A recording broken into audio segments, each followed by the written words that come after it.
Sugar is sweet, but its aftertaste for the global healthcare system is bitter. Close to 400 million people worldwide are affected by type 2 diabetes. 4.8 million people die of the chronic disease every year, a number that is quickly rising.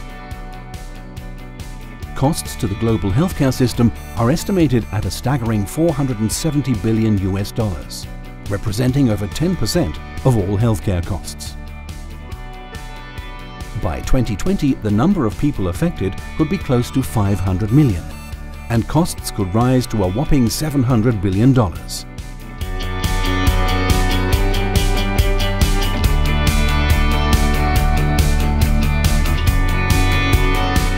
The Credit Suisse Research Institute's 2013 study, Sugar, Consumption at a Crossroads, shows that type 2 diabetes and obesity are linked to excess consumption of sugar, particularly in a liquid form. Things started to change in the 1960s. Following the wars, rations and measured consumption became a thing of the past.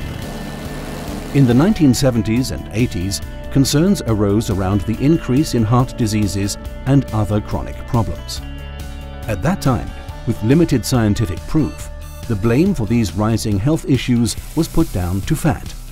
Nobody asked whether replacing fat with sugar to keep things tasting good was a smart idea.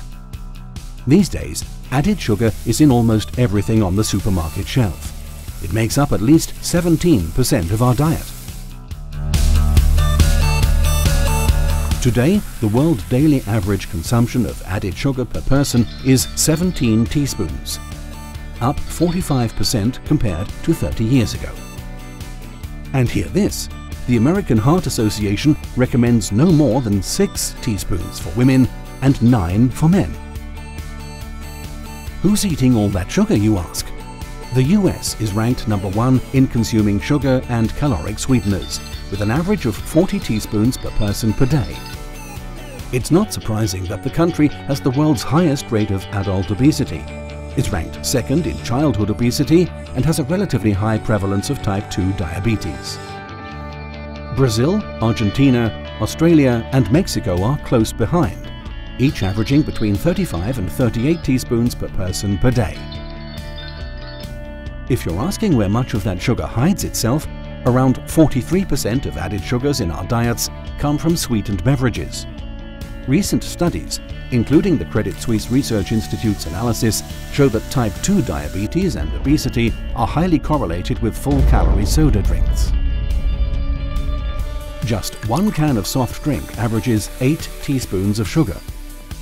Our bodies are not fond of these liquid calories. The large injection of sugar is easily and quickly ingested without the consequential feeling of being full. Regardless of the amount people feed into their bodies, genetics also play an important role in the ability to tolerate sugar, as well as the prevalence of type 2 diabetes. This might also explain the differences across countries and races. The good news is that public perception is beginning to shift.